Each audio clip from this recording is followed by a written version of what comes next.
Olá, bom dia. No Diálogo Plural de hoje nós vamos conversar com os coordenadores do Sinteste RN, José Rebouças e Adalto Sabino, sobre o Confasubra, Congresso Nacional das Entidades Sindicais que representam os trabalhadores em educação de ensino superior. Nele são discutidos pontos importantes que já foram abordados em congressos estaduais e as deliberações nacionais, como a possível greve para este ano. Bom dia, Rebouças. Bom dia, Adalto. Bom dia. Bom dia. Rebouças, para aquele nosso telespectador, claro que é um assunto bem específico, mas que mexe com toda a estrutura do país, já que possivelmente possa deliberar por uma greve. O que é o Confasubra? O Confasubra é o Congresso Nacional das Entidades Sindicais de Serviços Públicos Federais na categoria dos técnicos administrativos. É uma categoria nacional que envolve 200 mil pessoas ligadas, lotadas nas universidades federais, nos 27 estados, que formam, nesse conjunto de trabalhadores, mais de 50 sindicatos estaduais e alguns estados, mais de um sindicato, 2, 3 sindicatos, dependendo do número de universidades federais. É uma entidade que tem uma história brilhante, que atravessou todo esse período difícil do movimento dos trabalhadores no Brasil, onde teve uma ditadura militar, mas que sobreviveu. Começou com associações de classe dos técnicos administrativos, que antigamente se chamava funcionários da universidade, e que, durante sua história, tem uma história de luta sobre reagir, sobre construir, até porque a legislação não permitia que os servidores públicos se organizassem em sindicatos. Então, durante esse período, a Fasubra foi uma espécie de guarda-chuva com as associações em seus estados para defender os interesses desses trabalhadores. E com a legislação e a redemocratização do Brasil, veio a lei que colocou na ordem do dia a possibilidade dos trabalhadores dos serviços públicos se sindicalizarem. E aí, um conjunto de sindicatos foram criados ou transformados de associações para sindicatos, e a Fasubra continuou crescendo. Então, hoje, tem uma organização de mais de 35 anos, e que, a cada 3 anos, faz seu congresso e elege sua direção para dirigir politicamente essa categoria de 200 mil pessoas. Adalto, como a gente já discutiu aqui em um programa anterior sobre a questão do Consinteste, que era o Congresso do Sindicato, o Confasubra é exatamente a instância superior aos servidores a nível nacional? Sim, o Confasubra está acima de todas as instâncias dos sindicatos estaduais. É no Confasubra que se delibera todas as deliberações, que se discute todas as deliberações nacionais, enquanto que nos sindicatos, o Consinteste, no nosso caso aqui, ele delibera apenas a nível de estado, e o Confasubra não, a nível nacional. As regras de tirar seus delegados é diferente, é bem mais minuciosa, né? Pelo fato de ser um congresso mais abrangente dentro dos movimentos sindicais. E como é essa escolha, Rebouças, dos delegados do sindicato? O Sinteste aqui escolhe os seus sindicatos, seus sindicalizados, seus delegados, eles são votados para que você possa participar? Sim, existe um regimento para eleger os delegados ao Congresso da Fasubra. Esse regimento prevê alguns elementos, como, por exemplo, o número de sindicalizados na base de cada sindicato. Ou seja, para cada 10 sindicalizados se elege um na base, tendo a proporção de 100 sindicalizados. Aqui no Rio Grande do Norte, nós temos 2 universidades federais e um sindicato com os trabalhadores da base dessas universidades, que é a UFESA, que tem a sede em Mossoró, tem campus em Angicos, Pau dos Ferros, Caraúbas e vai abrir futuramente em Açu. Como também a UFRN, que tem a sede em Natal, Santa Cruz, Caicó, Currais Novos, Nova Cruz, Santo Antônio e Macaíba. Então, serão eleitos delegados nesses setores, com base no regimento que eu falei e nessa proporção. Então, nós temos um número de 7.200 técnicos administrativos.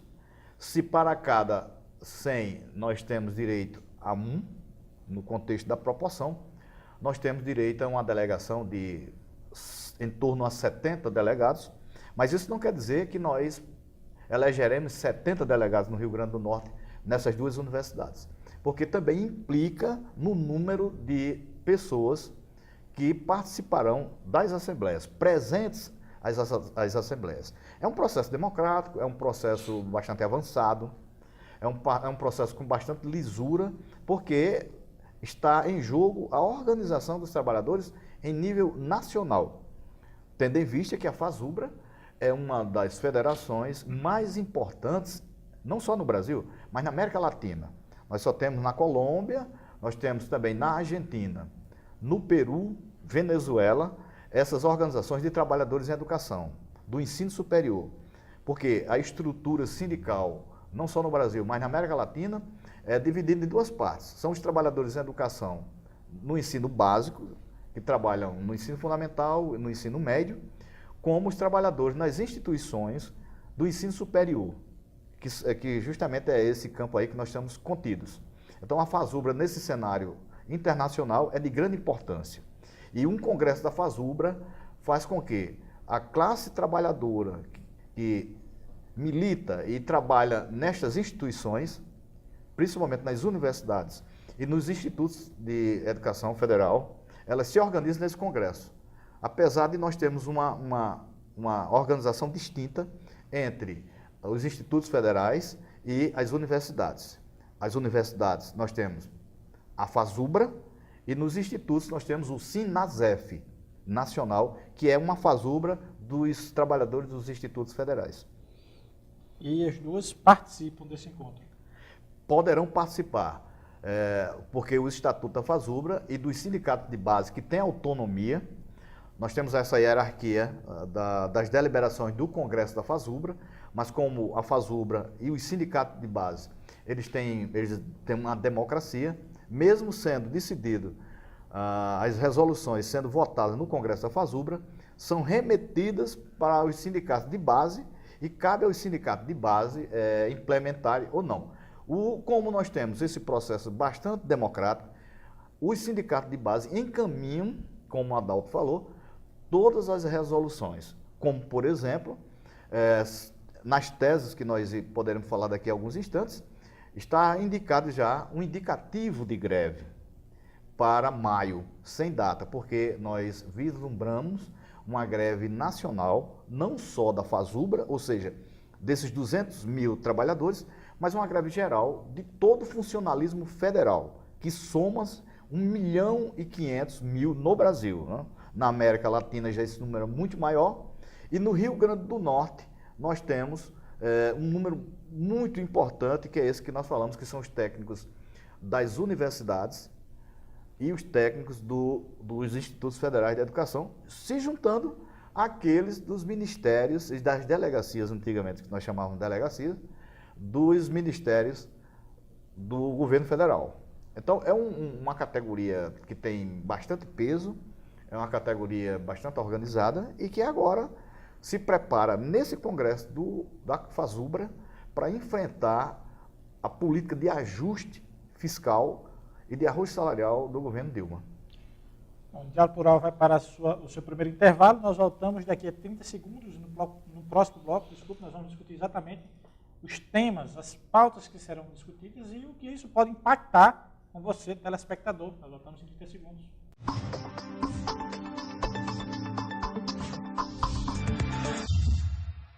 Voltamos com o programa Diálogo Plural de hoje, que conversa sobre o Congresso Nacional da FASUBRA. Temos a presença de José Rebouças e Adalto Sabino, ambos coordenadores do Sinteste-RI. Eu acho que um detalhe que a gente deixou passar no primeiro bloco, que a gente falou da data que vai estar o Confasubra, antes de a gente entrar propriamente nos temas. A gente entra, né? Qual a data que vai ser realizado o Confasubra, Adalto? E qual um dos temas principais que vão ser discutidos lá, a questão da conjuntura nacional, o Plano Nacional do Desenvolvimento da Educação e a própria greve? O Confasubra acontecerá dos dias 4 de maio a 8. Será realizado esse ano pela terceira vez na cidade de Poços de Caldas, Minas Gerais, e sua pauta é extensa. Um dos pontos principais que vai ser debatido no Confasubra é a conjuntura nacional, é a questão das privatizações das universidades, no caso nosso é a EBSER, e outras terceirizações, né? E também manter aceso a chama e a bandeira do concurso público na universidade. Então, trabalho em grupos, então a pauta é muito extensa, por isso que para discutir todos esses temas é necessário 5 dias de debate e, por fim, a eleição da nova direção da FASUBRA para o triênio 2015-2017. Eu acho que o que sofre muito aqui na universidade, e o Rebouças pode falar, e o Adalto com maior propriedade, é a questão da segurança da universidade, a questão da terceirização. Cada vez mais se contratam terceirizados e os próprios servidores vão se aposentando, vão saindo de alguma outra forma e não há essa reposição. Como é que fica essa situação aqui na segurança da universidade? Tem esse problema? Tem. A segurança nas universidades é um problema, não podemos esconder. Eu que participo já de 23º Seminário de Segurança nas IPES, e cada seminário que a gente realiza, a gente percebe que o problema aumenta pelo fato de que o governo, junto com os reitores, não tem mais pretensão de contratar na categoria de segurança, e a gente percebe que o número de terceirizados aumentando na segurança está trazendo graves problemas para a segurança das universidades. Mas está muito difícil a categoria convencer seus reitores, o governo de uma forma geral, para que urgentemente seja aberto concurso para a categoria de segurança nas universidades. Rebouças, a conjuntura nacional passa pela questão do corte de recursos de 7 bilhões, questão do não reajuste para os servidores e uma possível greve. Sim, nós caracterizamos como uma crise do capitalismo em nível mundial, e aqui no Brasil ela se expressa com muita força, né? De forma desigual, em alguns países com mais força e em outros com menos força, mas que aqui chega contrariando uma afirmação de marolinha, entre aspas, é um marolão, se é que existe esse termo, e a crise econômica ela chega no momento onde a FASUBRA organiza o Congresso. O governo atual anunciou já no início de fevereiro os cortes, um novo pacote com aumento de energia, o aumento dos combustíveis, um corte anunciado e já em prática de 22 bilhões de reais, e só para a educação, que é a área que nós trabalhamos, um corte de 7 bilhões de reais.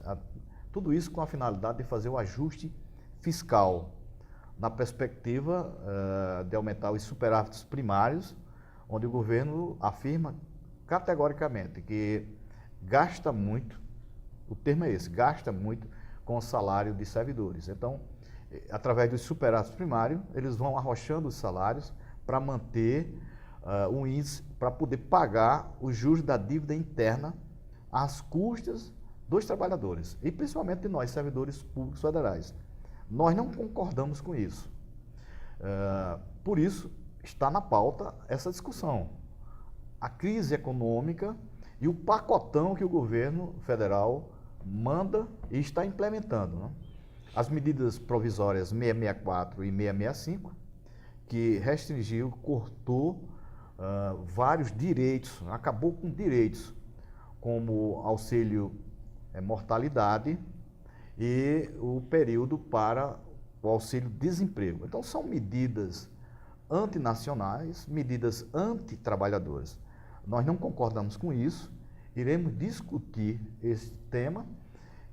Junto a isso, será montada uma pauta que será adendada à pauta que já foi protocolada no governo, como reposição salarial de 27,3%, em função das perdas de 2011 até agora, entre outros pontos, como a precarização dos serviços públicos, com a terceirização e as privatizações, como o Adalto falou, e uma que chama muita atenção é a privatização dos hospitais universitários, que pertenciam às universidades federais. E agora, eles pertencem a uma empresa EBSER.